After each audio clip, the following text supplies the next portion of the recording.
કાલે આપણે જોતા હતા કે ભાઈ ષોડશોપચાર પૂજાના પ્રકરણમાં જે સ્નાન કહ્યું છે તે તેલથી કરાવવું. કોની વાત કરતા હતા આપણે?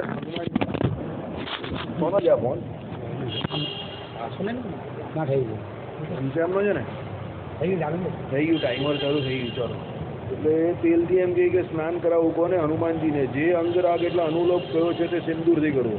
હનુમાનજીને સિંદૂરનો લેપ કરેલો હોય ને, હનુમાનજીની ઉપર કેસરી સિંદૂર કાયમ માટે લગાડેલું જ હોય, બરાબર? એટલે લેપ સિંદૂરથી કરવો. જે પૂજન કહ્યું છે તે કરેણ અને આંકડાના પુષ્પો વડે કરવું. એટલે આપણે વાત કરીને આંકડા અને કરેણના પુષ્પોથી હનુમાનજીનું પૂજન થાય.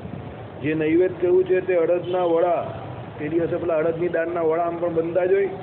લાડુ, બરાબર? હનુમાનજીને લાડુ પણ થાય. ચણા અને ગોળયુક્ત ધાણાથી યથાશક્તિ કરવું. ચણા ગોળ પેલા મૂકે ને ધાણા ઉપર પણ લગાડેલો હોય ને, એનાથી એમ કે નૈવેદ્ય કરાવું. હે પુત્ર, એ રીતે યથાશક્તિ શ્રદ્ધા ભક્તિપૂર્વક પૂજેલા મારુતિ કોઈ સંકટ પ્રાપ્ત થતા સ્મરણ માત્ર કરવાથી સર્વ સંકટનો નાશ કરશે, એમાં સંશય નથી. આ વાત પ્રસિદ્ધ છે. એટલે સર્વ સંકટ હોય એનો નાશ કોણ કરી દે? હનુમાનજી કરી દે. યથાશક્તિ તમે શ્રદ્ધા ભક્તિપૂર્વક કરો તો થઈ જાય.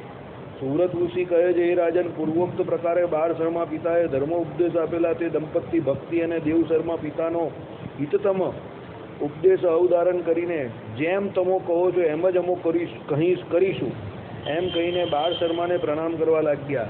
જે નવવધુ અને જે એ પતિ એટલે વર, બંને શું કહ્યું 12 શર્માજીને કે ભાઈ તમે જે પ્રમાણે કહ્યું એ પ્રમાણે અમે વર્તીશું, અને એમના આશીર્વાદ લીધા, બરાબર? તે પછી ધર્મ ઉપદેશતા 12 શર્મા વિપ્રે પુત્રવધુ અને પુત્રનો તેઓ ધર્મનિષ્ઠામાં અતિ આદર જોઈને તેમની ઉપર પ્રસન્ન થઈ પ્રણામ કરતા પુત્ર અને પુત્રવધુને, હે પુત્ર, તમો ધર્મનિષ્ઠ થઈને બહુ દિવસ જીવો. હે સ્નુષે, તમો ધર્મનિષ્ઠ થઈને અખંડ સૌભાગ્યવાળા થાઓ ઇત્યાદિ આશીર્વાદ આપ્યો.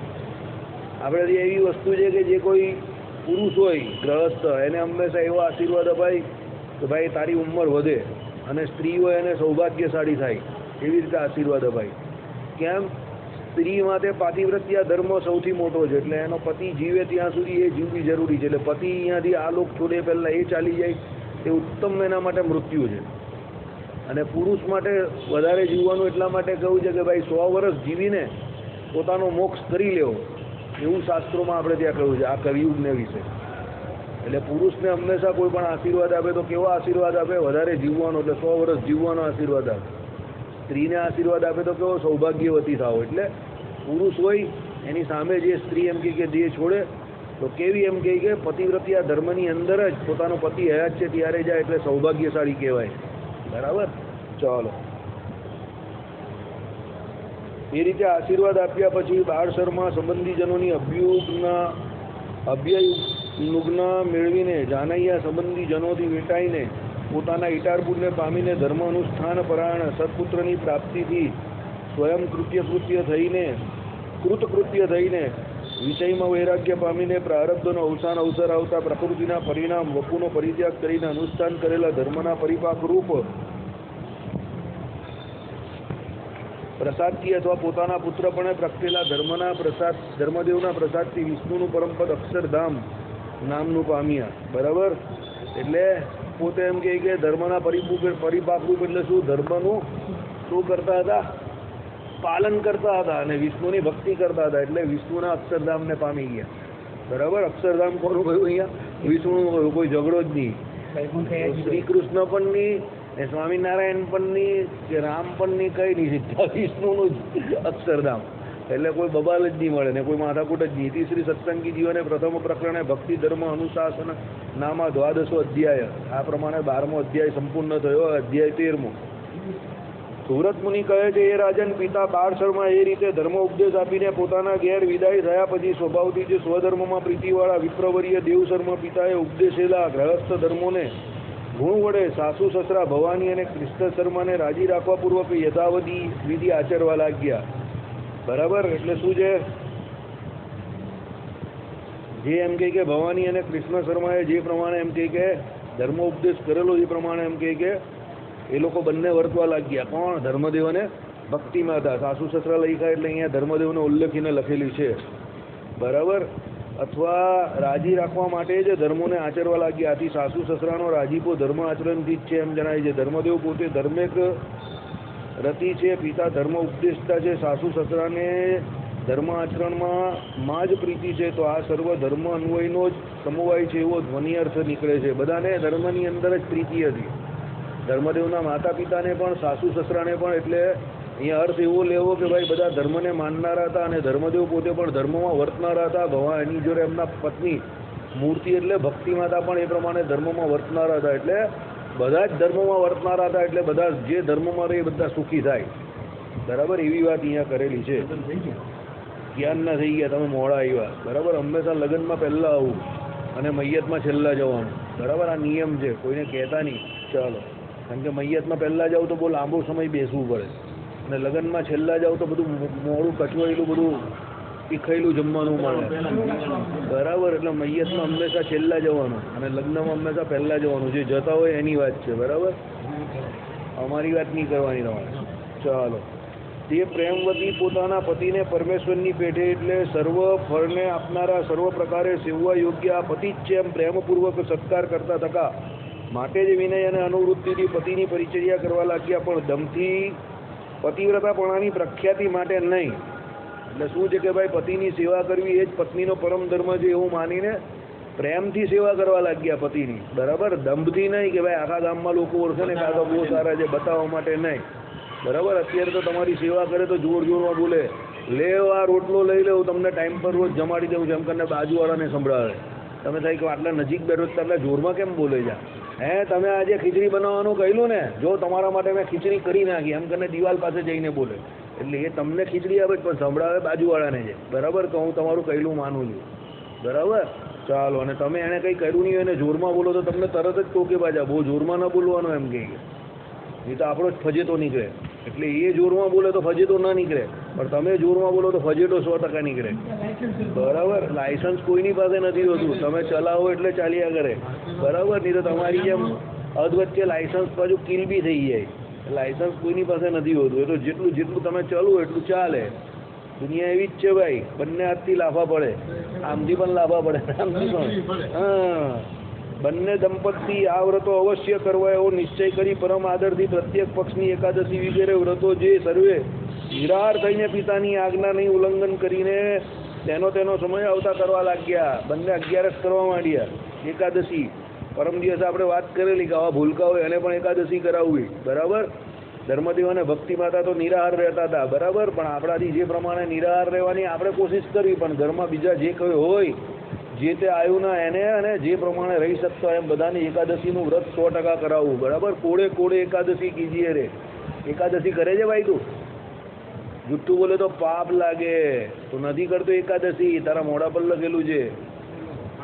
કરે છે એકાદશી? કેટલા મહિનાની? હે, 4 મહિનાની. એટલે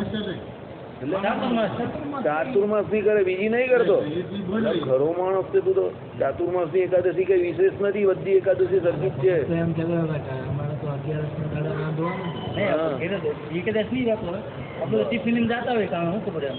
હા, એટલે એવું નહીં, 11 કરવી પડે ભાઈ. 11 તો 24 કરવાની છે, બીજી 5 જન્મજયંતિ પણ કરવાની છે.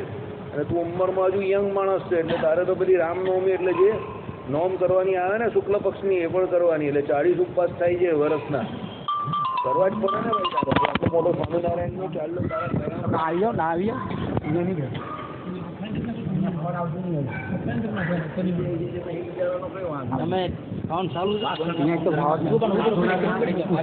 મૂકી જવું પડશે. એટલે મૂકવામાં આપણે એનો હું વાત પુસ્તક લાવો.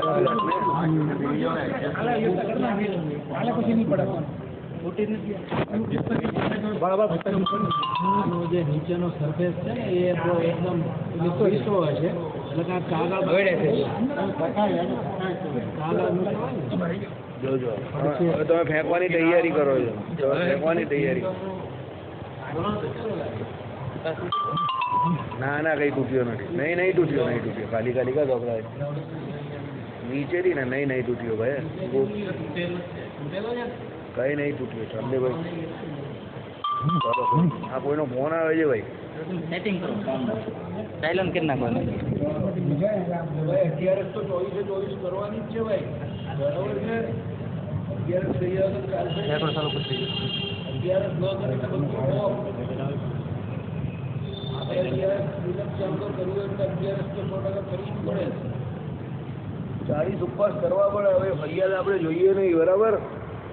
અહીંયા આ સભામાં બેઠેલા બધા 11 તો કમ્પલસરી કરવી જ પડે, બરાબર. એટલે 11 તો કરજે ભાઈ, તારા સારા માટે છે, મારા સારા માટે નથી, બરાબર. જો તો ફરાર કરજે હમણાં, ના નહીં પાડતા કે ભાઈ નિરાહાર કર, પણ ફરાર પણ કરવાની. બટાટો ખા કે સુરણ ખા કે રતાળું ખા કે પેલી મોરિયાની ખીચડી ખા, ગમે તે ખા, દૂધ પી, લોખંડ ખા, બરાબર. પણ 11 કર, બરાબર.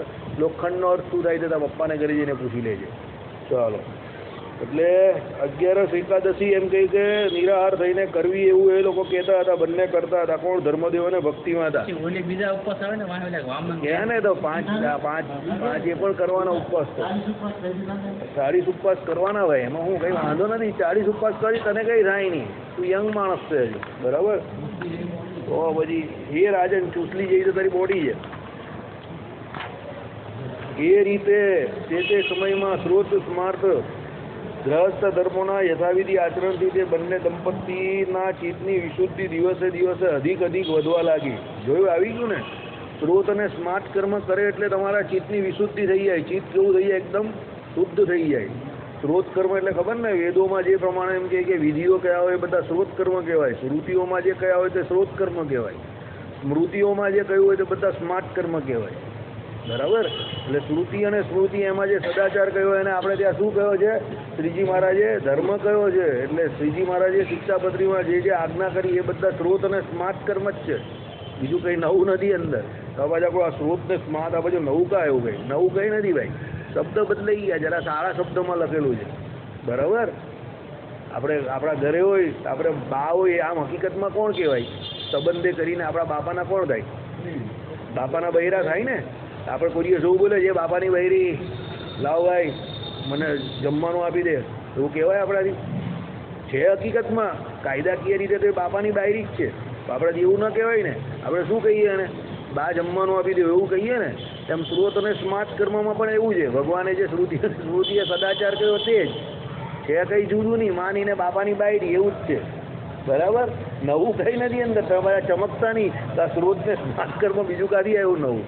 એ જે ભગવાને જે શ્રુતિ સ્મૃતિએ જે કયો સદાચાર અને નિત્ય નૈમિતિક કર્મો જે શાસ્ત્રોમાં જે કયા, એટલે વચનામૃત આદિ ગ્રંથો કરતાં વધારે સૌથી વધારે અર્થદીપિકામાંથી તમને ખબર પડે આપણે જે કરવાના છે.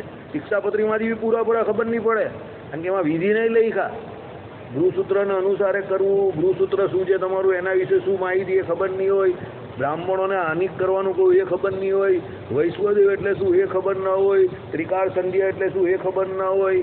ગાયત્રીનો જપ કરવાનો એ ખબર ના હોય. ઘણું બધું ના ખબર હોય તમને. અત્યારે અહીંયા બેઠેલાને પણ હું અત્યારે પૂછું તો બધાને આમ ને તેમ થઈ જાય કે વાસુદેવભાઈ હું આમ જાઉં, કોઈ આમ જાય. બધી સભા હમણાં ખેર વિખેર થઈ જાય જો સવાલ કરવાનું ચાલુ કરું છું.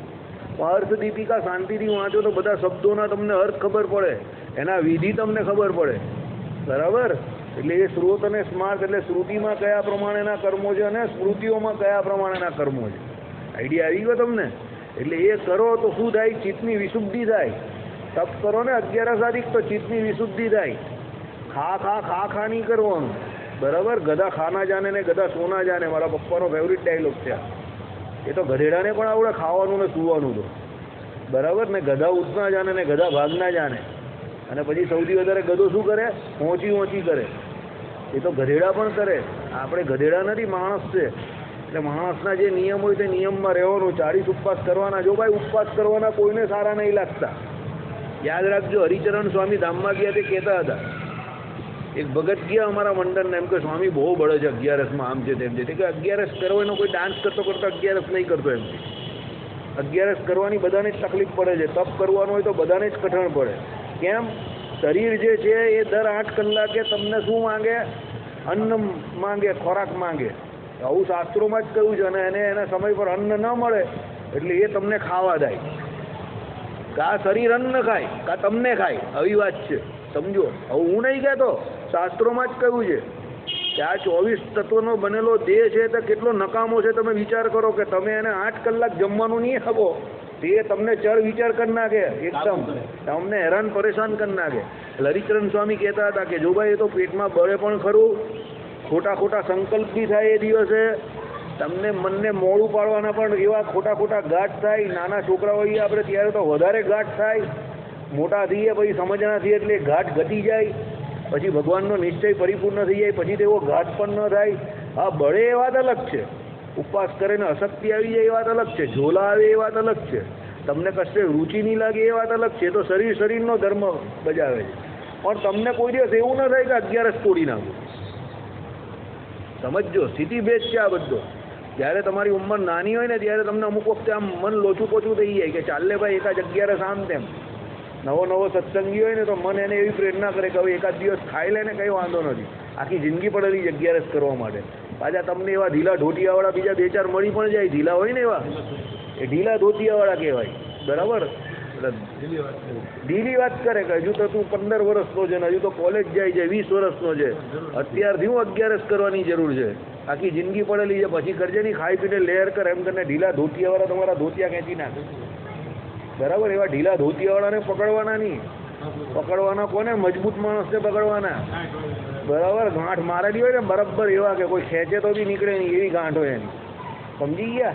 એટલે 11 તો પૂરેપૂરી કરવાની, ઉપવાસ તો કરવાના. બીજું તો કોઈ તપ કરતા નથી કોઈ આપણે. હા, સભામાં નથી આવ્યા પણ એવા ઘણા આપણા હરિભક્તો છે, ચાંદ્રાયન કરનારા, ધારના પાળના કરનારા, બરાબર, એ વ્રત કરનારા છે આપણા મંદિરમાં ઘણા હરિભક્તો છે. પણ અત્યારે એવા કોઈ તમારામાં તો દેખાતા છે નહીં. એટલે શું છે ભાઈ, 11 તો કરવી જ પડશે. અને એનાથી ચિત્તની શું થાય? શુદ્ધિ થાય. અને ચિત્તની શુદ્ધિ થાય તો ભજનમાં તમને મજા આવે, આનંદ આવે. બરાબર, ચાલો. કોઈ બી કામ કરો ને, વ્રત ચાંદ્રાયણ કરો ને તો 4 દિવસ નીકળી જાય ને, હા, પછી તો 5મા દિવસે તમને કાંઈ વાંધો ન આવે. બોલો, પછી તો મને ન હોય, વાત જ ન પડે, શાંત થઈ જાય. ખાઈ ને ખાઈ કરે, પણ 6 દિવસ 4 દિવસ પૂરા થઈ ગયા, ઇન્દ્રિયો બધી, 5મા દિવસે કાંઈ ન થાય, ઇન્દ્રિયો બધી શાંત થઈ જાય, શિથિલ થઈ જાય. તમારું મગજ બધું શિથિલ થઈ જાઓ, કંઈ નહીં, બધું ઘાત સંકલ્પ બધા બંધ થઈ જાય. ચાલો, તે આ દેવશર્મા મહાસંકટ સમયમાં પણ આ પોતાના વર્ણાશ્રમ ધર્મોનો ક્યારેય પણ ત્યાગ કરતા નહીં અને અધર્મીયનો સંગ તો ક્યારેય પણ કરતા જ નહીં, પરંતુ ધાર્મિક પુરુષોનો પ્રસંગ કરતા. જો ભગત સાંભળી લીધું, અધર્મીઓનો કદાપી સંગ નહીં કરવાનો. બોલેજમાં એવા બધા હોય ને છગન મગન, કોઈ છગન મગન જોડે એવું મગજમારી નહીં કરવાની, સીધા સારા માણસો એનો સંગ કરવાનો. બરાબર, અધર્મીનો સંગ ક્યારેય નહીં કરવાનો. આજકાલ કોલેજમાં નોનવેજનું બહુ મોટું ચલણ ચાલે છે, પાર્ટીઓમાં નોનવેજ અને મદ્ય, દારૂ, બરાબર, આલ્કોહોલ, દરેક બાબતમાં પાર્ટીમાં એ બધું બહુ ચાલે છે. કોલેજ લેવલ પર પણ એને પહોંચાડનારા સપ્લાયરો પણ હોય છે, પાછા હોસ્ટેલના રૂમમાં પહોંચાડી દે. મને બધી ખબર છે. એવા લોકોનો કદાપી સંગ કરવો નહીં. છોકરા બગડે છે કોલેજ લેવલથી નોનવેજ ખાતા. મારો એક મિત્ર જેના ઘરમાં ઠાકોરજીની પૂજા છે, પરમ વૈષ્ણવ એના ઘરમાં કહેવાય, એ છોકરો પોતે નોનવેજ ખાતો થઈ ગયો છે.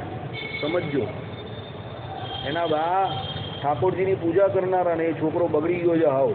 બરાબર, નોનવેજ ખાતો પણ થઈ ગયો છે. પોસિબલ છે કે ડ્રિંક પણ કરતો હોય. એટલે પરમ વૈષ્ણવના છોકરા આ પ્રમાણે બગડી એ જોઈને બહુ મહાદુઃખ થાય. એટલા માટે જ્યારે આપણે તિલક ચાલ્લો કરતા હોઈએ તો આપણી આ એક ફરજ થઈ પડે છે, જવાબદારી પણ છે અને ફરજ પણ છે કે આપણે પોતે તો એ બધી વસ્તુ અભક્ષ્ય ખાવી નહીં, પણ બીજા કોઈ એવા સારા માણસ દેખાય તો એને પણ એવો ઉપદેશ આપવો કે જેને કરીને એ પણ કરે. અમે 2 નાના હતા, અમે 3, એટલે પેલો ભાઈ પણ, તો અમારી જોડે ફળિયાના 5 છોકરાઓ મંદિર આવતા હતા. વિચાર કરો, બધાને ઉચકીને લઈ આવીએ અહીંયા. અને એક ભાઈ તો 2 વર્ષ પહેલાં જ ધામમાં ગયો, હરી. બરાબર, હરી અમારી જોડે જ આવતો થઈ લો. અમારું TVS 50 હતું, એક દંડન કરતું, આમ પેલું રૂવાણા ટીકડા પર ઊભું રાખવાનું, એટલે આગળ આવે એટલે ભાઈ સીટી જ મારવાની, એ કાકા, એ મામા, કારણ કે ગાડી ચાલ્યા જ કરે અમારી, અટકે જ નહીં.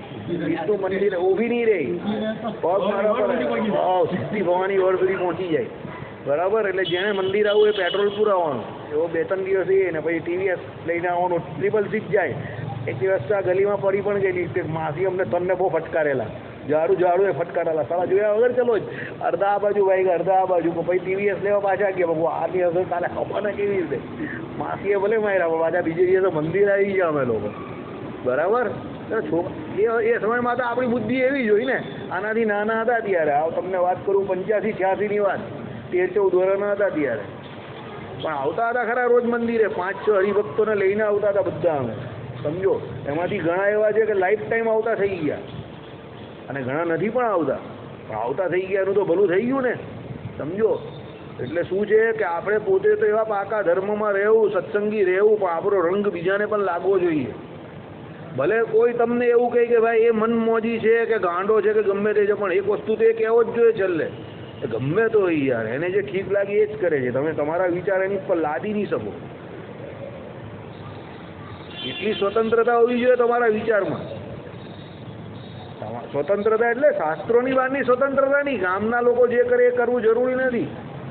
ગામના લોકો બધા ફેશનમાં ને નોનવેજમાં ને દારૂમાં ને બધા એની પાછળ પડી ગયા છે. આપણે એક જરૂરી નથી.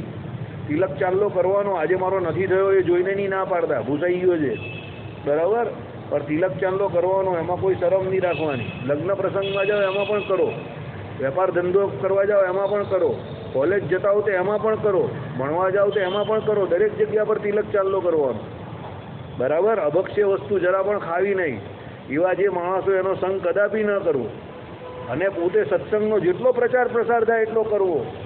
જો ગમે ત્યાં ટાઈમ મળે, ટ્રેનમાં બસમાં ગમે ત્યાં, તો 2-3 હરિભક્તો જે આપણા યાર દોસ્તો એની જોડે બેસીને સત્સંગ સંબંધી પ્રચાર પ્રસારની વાત કરવી, ચર્ચા કરવી. આ ઉંમરમાં સત્સંગ માટે તમે જે કરી શકો એ પછી બહુ મોટી ઉંમરમાં ન થાય.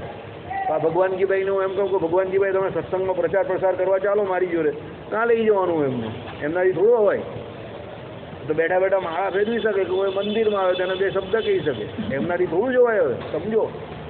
પણ યંગ માણસ હોય, તમારા છોકરા જેવો, ને એને હું કહું કે ચાલ તો ભાઈ સત્સંગનો પ્રચાર પ્રસાર કરવા નીકળવાનું છે, એ આવી શકે, પણ પહેલાં એને તો સત્સંગ શું છે ખબર હોવી જોઈએ ને. એને કલાક કોઈ માઇક ઉપર બોલવાનું કે બોલ ભાઈ ઉદ્ધવ સંપ્રદાય વિશે 5 મિનિટ કે 10 મિનિટ, કલાકની વાત તો પછી આવે, પહેલાં 10-15 મિનિટ બોલતી, એને ખબર હોય તો બોલે ને 10 મિનિટ, સમજો. હું તો એની વાત કરું છું. એ તો રોજ સભામાં નથી આવતા, પણ આ સભામાં બેઠેલા પણ એવા કેટલા માણસ હશે કે જે સંપ્રદાય વિશે 1 કલાક સુધી કન્ટિન્યુઅસ બોલી શકે. આજે 5 ને 6 ને 10 વર્ષથી સત્સંગમાં આવતો હોય, એનાથી પણ કલાક બોલાવવું અઘરું કામ છે, સમજો. અને જો ન બોલાતું હોય તો આપણામાં એટલી કાચપ છે કે તમને તમારા ઈષ્ટદેવ અને તમારા સંપ્રદાય વિશે 1 કલાક બોલાય એટલી તમને ખબર નથી, કેટલો તમને નિશ્ચય નથી, કેટલી તમારામાં આવડત નથી કે ન બોલી શકો. અને ગ્રામ પંચાયત કરવાની હોય તો 4 કલાક ચાલ્યા ગયા, હું વાત કરે લે. આખો રવિવાર ચાલ્યો જાય, આખો શનિવાર, ટાઈમ ક્યાં ચાલ્યો જાય ખબર નહીં પડે. અને ઈષ્ટદેવ વિશે કે સંપ્રદાય વિશે 1 કલાક બોલવાનો હોય તો આપણે તાવ ચડે છે, બરાબર.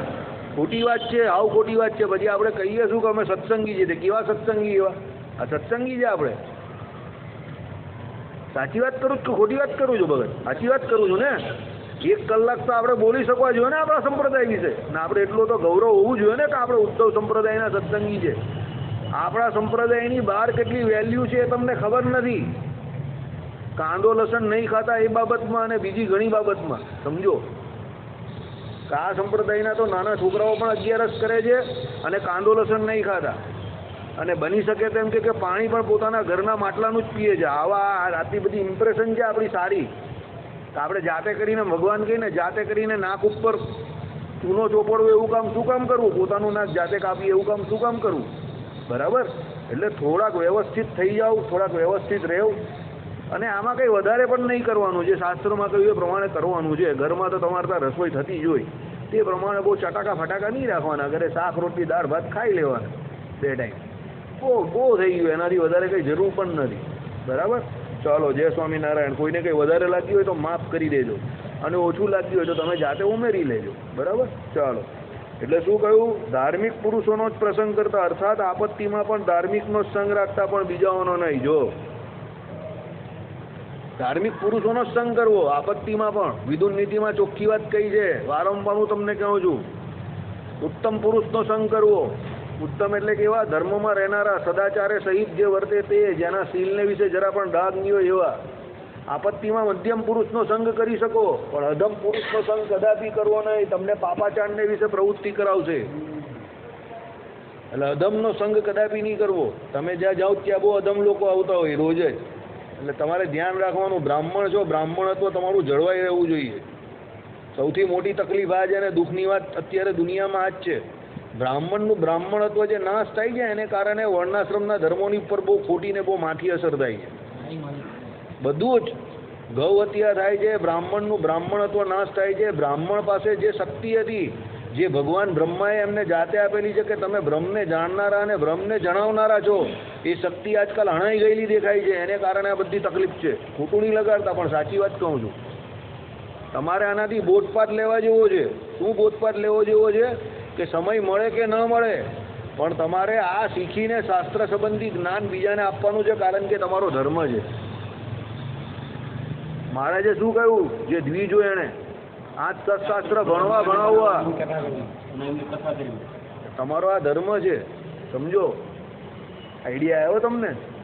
તો જ સંપ્રદાય, તો જ આ સનાતન સંસ્કૃતિ ને આ બધું જે છે તે ટકી રહેશે. નહીં તો બધા જ પછી આમામ કરતા થઈ જશે તો દુનિયા કાં જશે? આપણે દુનિયાની ચિંતા નથી, પણ હરિભક્તો તો જેવા છે તેવા રહેવા જોઈએ ને. બરાબર. પછી ભૂકંપ આવે. હમણાં જ મારી પાસે ફેસબુક ઉપર બહુ ખતરનાક ક્લિપ આવેલી, પેલો ગાયનો પેલો પશુપાલનનો સૌથી મોટો ધંધો ન્યૂઝીલેન્ડમાં છે ને, 4 કલાક પછી પેલો વાછડું જે મેલ હોય ને, એટલે પુરુષ વાછડું જે આવે ને એને ઉચકીને સાઈડ પર નાખી દે. એટલા બધા પાપાચારને વિશે લોકો પ્રવૃત્તિ કરે દૂધ માટે ગાયના. એટલો ખતરનાક ત્યાં ભૂકંપ આવ્યો અત્યારે. એટલે પાપ પ્રવૃત્તિ કરવાથી જ આ બધી મોટી મોટી કુદરતી આપદા આવી પડે છે. યાદ રાખજો, સત્સંગી જીવન આદિ ગ્રંથોમાં કહ્યું જ છે. બરાબર. એટલે આ પાપ પ્રવૃત્તિ થાય કેમ છે? તો ભાઈ જે તે પોતપોતાના ધર્મને વિશે નહીં પ્રવર્તતા એટલે થાય છે. બરાબર. ચાલો, એટલે ધાર્મિકનો સંગ રાખજો ભાઈ બધા. દેવ શર્માની એવી ઉત્કૃષ્ટ ધર્મની સ્થાને જોનારા સર્વ કોઈ જનો, તમે તમો ધર્મ છો એમ ધર્મ નામથી જ આમંત્રણાદી કરવા લાગ્યા. આવી એમની જે શું હતી, દેવ શર્માનું નામ હતું, ધર્મદેવ નામ. એમનું નામ દેવ શર્માથી ધર્મદેવ કેમ થયું? એ પોતે ધર્મમાં વર્તનારા હતા. તમે જેવું વર્તન કરો એવું તમારું નામ દઈ જાય. ઘણા છોકરા પેલા રાવણની જેમ હસતા હોય એટલે બધા એને ભાઈ રાવણ કહેતા થઈ જાય. તમારા ગલી મોહલ્લા ફળિયામાં એવા હોય જ, નામ હોય બધા એવા. હિત્તુ રાવણ કરીને એક છે, અત્યારે જ છે, એવો દેખાય ને આમ કરીને ઊંચો, તેને બધા રાવણ જ કહેતા હતા. હિત્તુ રાવણ નામ પડી ગયેલું એ ભાઈ. એટલે શું, તમારી આકૃતિ, તમે જે પ્રમાણે ફરો, તમારા જેવા લક્ષણો એ પ્રમાણે તમારા નામ થાય. ને પછી તમે એવા થવા પણ માંડો દિવસે દિવસ. કોઈ તમને સાધુ માણસ કહે ને ભાઈ તમને એ લાગી આવે કે આ મને સાધુ કહ્યો ને મારામાં એવા સાધુ જેવા લક્ષણ નથી, ચાલ સાધુ બની જવા દે, તો તમારામાં સાધુ જેવા લક્ષણો દિવસે દિવસ આવવા માંડે. સાધુ તો કોઈ પણ પુરુષ બની શકે છે આપણા શાસ્ત્રો પ્રમાણે. કલરફુલ કપડાવાળા પણ સાધુ હોઈ શકે છે ને કેસરી કપડાવાળા પણ સાધુ હોઈ શકે છે. સાધુના કોઈ વસ્ત્રનો રંગ નથી નક્કી. બરાબર. અને સાધુ થવું એ જ સૌથી મોટી વાત છે. મહારાજે વચનામૃતમાં શું થયું કહ્યું? ભાઈ કલ્યાણ તો સત્સંગમાં પશુ જેવો હોય તો એનું પણ થઈ જાય. પશુ જેવો એટલે ખબર ને તમને? આવ અંદર કઈ નહીં સમજતો હોય તો ભગવાનના પ્રતાપથી કલ્યાણ. આ અહીંયા ભગવાન પુરુષોત્તમ નારાયણના પુરુષોત્તમપણાની વાત કરેલી છે. સમજો કે ભાઈ પશુ જેવો હોય એને પણ કલ્યાણ તો થઈ જાય. એટલે કલ્યાણ કરવું કઈ બહુ મોટી વાત નથી. પણ ભગવાને શું કહ્યું? સત્સંગમાં આવ્યા મોર, એટલે સત્સંગમાં આવ્યા પછી સાધુતાના લક્ષણ આવવા એ જરૂરી છે. એ કઠણ છે, એ જરૂરી છે. કેમ? આ લોકને વિશે આપણી જે ઓળખાણ છે તે કેને કારણે છે? કે સ્વામિનારાયણનો છે. બાપના નામથી ઓળખાય ને દીકરા. હું ગમે ત્યાં જાઉં પણ લોકો શું કહે? રંજીતભાઈના દીકરા છે એમ. તો બાપનું નામ બગડે ને. હું કંઈ કાલે ઉઠીને કંઈ કાળું ધોળું કરું તો સમજો. એટલે આપણે તિલક ચાંદલો કરીને એવું કંઈક કામ કરીએ તો આપણા બાપનું નામ લજાડીએ ને તો શું કંઈ સ્વામિનારાયણીઓ થઈને આવું કામ કર્યું, ગોરખ ધંધા કરે છે, આમ છે તેમ છે. એટલે સાધુતા આવી બહુ કઠણ જવું. શ્રીજી મહારાજ કે એ સાધુતા આવી જાય તો આપણું કામ થઈ ગયું. બરાબર. કોઈ બીજાને બતાવવા માટે કે દંભથી નહીં, આપણે આપણી જાતનું સર્ટિફિકેટ જાતે જ આપવા જોઈએ કે નહીં ભાઈ મારે સાધુ થવું છે. સાધુ એટલે સારા લક્ષણયુક્ત એ સાધુ. બરાબર. એને કરીને શું થશે? તમારી જેવી વિચારસરણી હશે એ પ્રમાણે જ તમે આગળ વધશો. અને તમને હજુ પણ કહી દઉં છું, આપણે જે પ્રમાણે વિચાર કરતા જઈએ ને આપણી જિંદગી પણ એ પ્રમાણે ફાઇનલ થતી જાય. તમને માનવામાં નહીં આવશે આ બધી વસ્તુ. બહુ માનસિકતા બહુ મોટી કામ કરે છે આમ. તમે એવું વિચારો ને હું આજથી 15 વર્ષ પહેલાં કેવા ખતરનાક માણસો જોડે 20 વર્ષ પહેલાં ફરતો હતો, તમને ખબર નહીં હશે. બરાબર, હું કેવો હતો ને કેવી રીતે ફરતો હતો. એટલે કોઈ લક્ષણ મારા ખરાબ નહીં હતા, પણ મારી સંગ બહુ ખરાબ હતી એ સમય પર ઉઠવા બેસવા. 20-22 વર્ષ પહેલાં અમારા દાદા બહુ બૂમ પાડતા હતા મારી ઉપર, સમજો. હવે આજે મને કોઈ જોયું તો એમ માને પણ નહીં કે આ એ જ માણસ છે. કેમ? લક્ષણ એવા પાડવાની પહેલેથી કોશિશ હતી કે ભાઈ આ આપણે લાયક નથી. આ જે અત્યારે થઈ રહેલું છે બધો વિસ્તારનો કે વાતાવરણનો કમાલ હતો.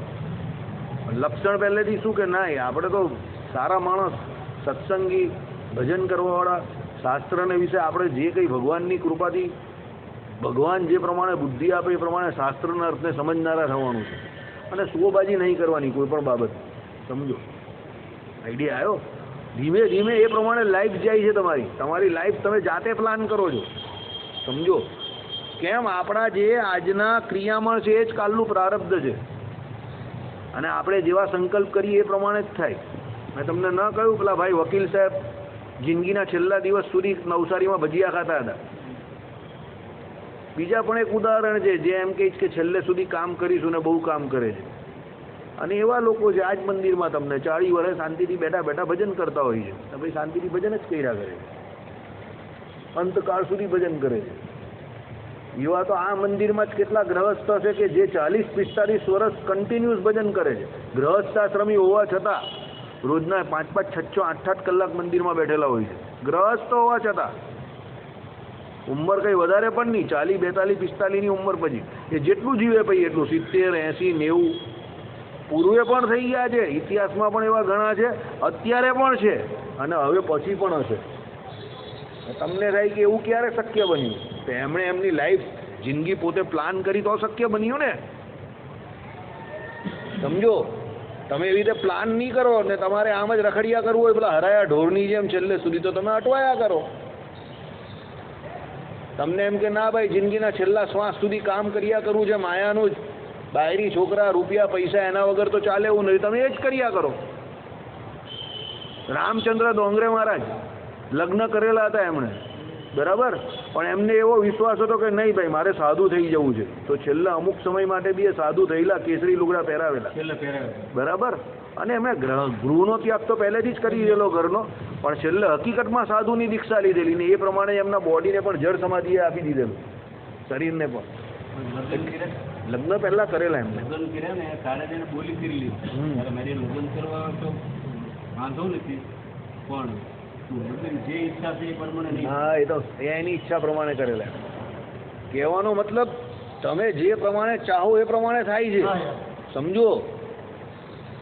અઘરું છે પણ ઇમ્પોસિબલ નથી, અશક્ય નથી, સમજો. હું જે કહું છું એનો મતલબ એવો નથી કે અત્યારે તમે જે કરો છો બધું અત્યારે જ છોડી દો.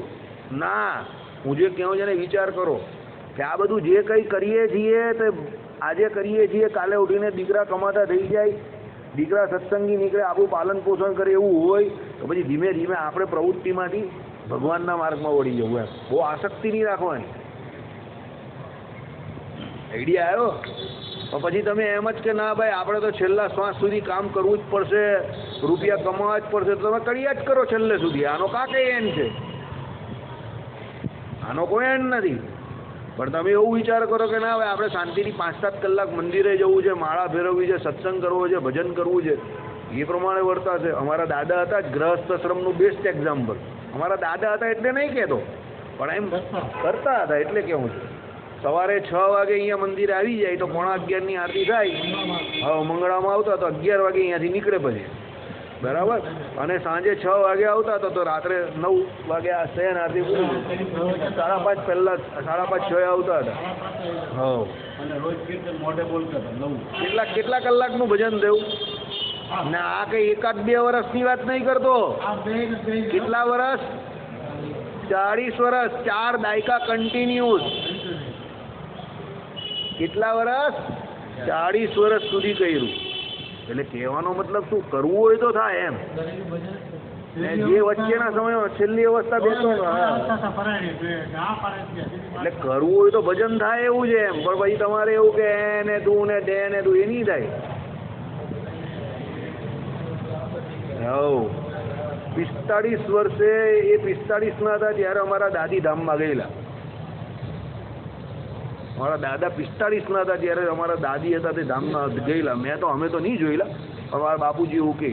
અને એ પછી એમને એવું થયું કે બસ હવે ઘરવાળા ગયા એટલે હવે ભજન જ કરવું છે. પછી ભગવાન પકડી લીધા અને લગભગ 86-87 વર્ષે એ પોતે ધામમાં ગયા. એટલે 8-40 વર્ષ મંદિરમાં વિતાયા કન્ટિન્યુ. શ્રીપતિમ શ્રીધરમ સર્વદેવેશ્વરમ ભક્તિધર મહાત્મજમ વાસુદેવ માધવમ કેશવમ કામદમ કારણમ શ્રી સ્વામિનારાયણ.